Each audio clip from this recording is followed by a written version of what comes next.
Well, first off, the parents should never say you can't. No parent, even though they're in control, they do not know what's inside their child.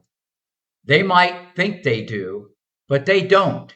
They do not know. Now, they might want to put in, because it's a mini me, it's a version of them. They might give them opportunity, but how many times have you seen people with opportunity and they don't capitalize on it? Or people that have money to the opportunity, they go the other way. And then you've seen people who had nothing and they've went on to be whatever. So that can cut a bunch of different ways. But no a parent's job is to create the environment, okay, for the kid to excel, expose them to many different things, find their passion, and that could be changing on a regular basis, and surround them with the right environment, especially in today's world, because it's crazy out there. What can, with social media and all this can affect kids. But to ever tell a kid you can't do this is wrong. It's not where you start, it's where you finish. It's like I tell a lot of people, when they see their kid miss a shot or it goes in the net and the parents like, going ballistic, like, how could you do that? Blah, blah, blah. And I just say, let me ask you a question. What were you like at 10 years old? And the parents just like frozen.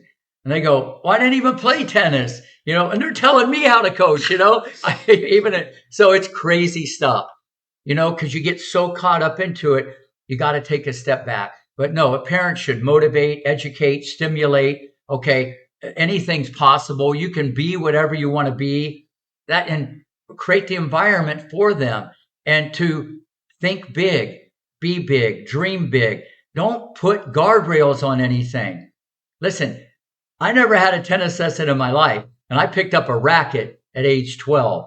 And at 18 years old, I was the number one player in Ohio Valley with no lessons.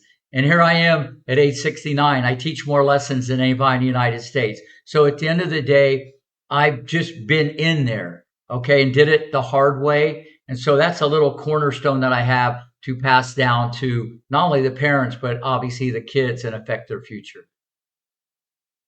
Parents have to create the environment. And I share a negative loop in my story. And Dr. Niva, you say in the book that it worked like a virus. Can you enlarge on that concept of negative loops and how we can? Absolutely.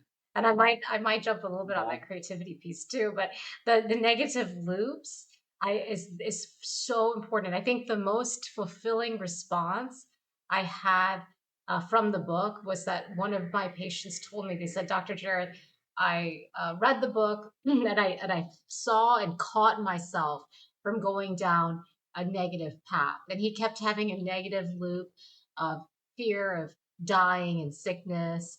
And he kept triggering that every single morning. And because he was doing that, he was going into this like kind of depressed, lethargic state for weeks, months.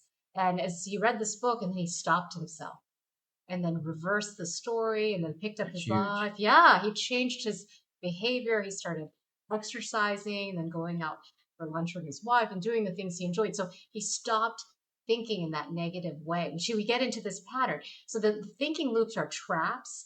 So this whole book is kind of like, how we program computers. Our mind is the big supercomputer, Yeah. with billions of neurons. We don't know yet to crack the code. Because our minds are so unique and so powerful. And because of that, this book is to help crack a little bit of the code and get some of the fundamentals.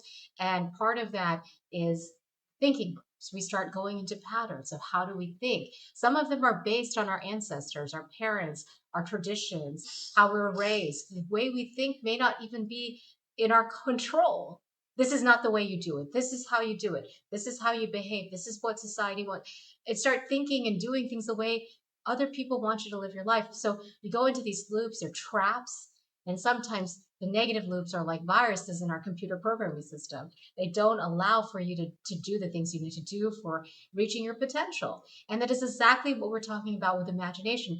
I encourage kids, whatever they imagine, to write it down.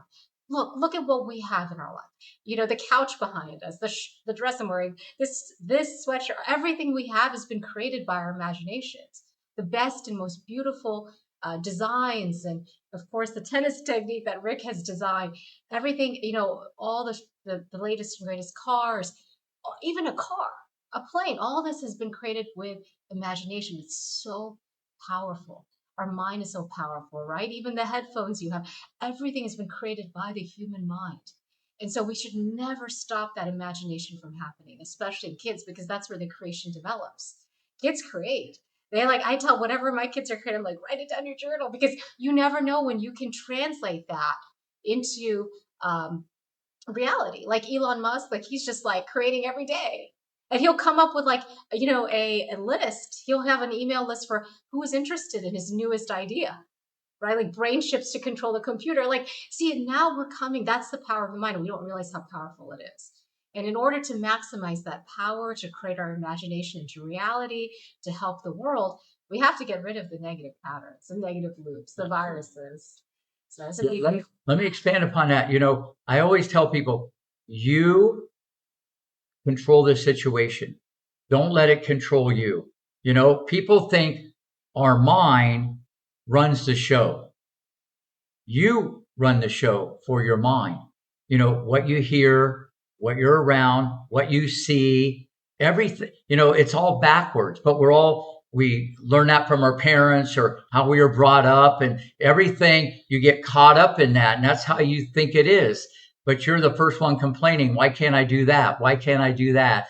It's backwards. Everybody has it backwards. It actually is what it isn't. It's almost backwards. So I just wanted to expand upon that. But the imagination part, that's what, even a staple of how I coach. I like people to make positive errors. I like courage. I like people trying things. Okay, now there's a point of no return, but I know 3 more inches, 10 more pounds, they're going to be balanced, set, and the ball will go in the corner, because I'm developing courage, okay, and belief before they even have courage and belief. And that's been one of the staples of how I put Humpty Dumpty together, and I get a lot of kids, to believe.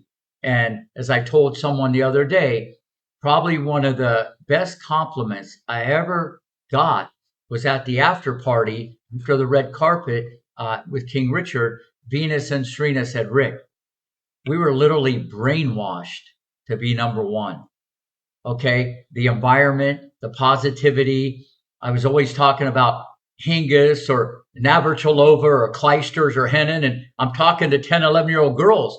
I'm not talking, she'll get that. We got to make it a little better. Hennen wouldn't have got that. So it was, well, you got to have the thoroughbred to win the Derby. I get that, but you still got to train the mind. There's been a lot of thoroughbreds that haven't won the Derby. Yeah. I was just going to add to that, like your imagination, just see how tennis was like 20, 30 years ago, right? How much it's changed. That could not have happened without imagination. And I'm sure Rick was fundamental in that change. And, training like the newest and latest greatest techniques, how to improve the game. And you're always thinking like, how can you, make a game different and be more unique and novel and improve it, right? So imagination is crucial. I think kids coming up with new ideas is always fundamental to moving it. One more point. So that's even good for any coach or parent or teacher in a classroom. Don't put guardrails on people. Don't squish their imagination. Don't be cookie cutter. Oh. You know what I'm saying? People, as they get older, they kind of start making their own decisions. But I see this all the time, and, regarding tennis, it's junior development, not junior final destination. It's not where you start, it's where you finish. And this is very important because most parents are in the moment. They want the W. The kids they want to talk at the cocktail party, and they never reach their ability. Then when they get older, bigger, stronger, faster, I got to be more aggressive. I got to take it early. I got to come in more. What were you doing at 8, 9, 10, 11, 12? I do this very, very different. The way I try to mold greatness, and everything I've done is kind of worked out. Okay. And I see how, especially on the women's side, a lot of these players are wired mentally and how they play. But that belief was put in at a young age.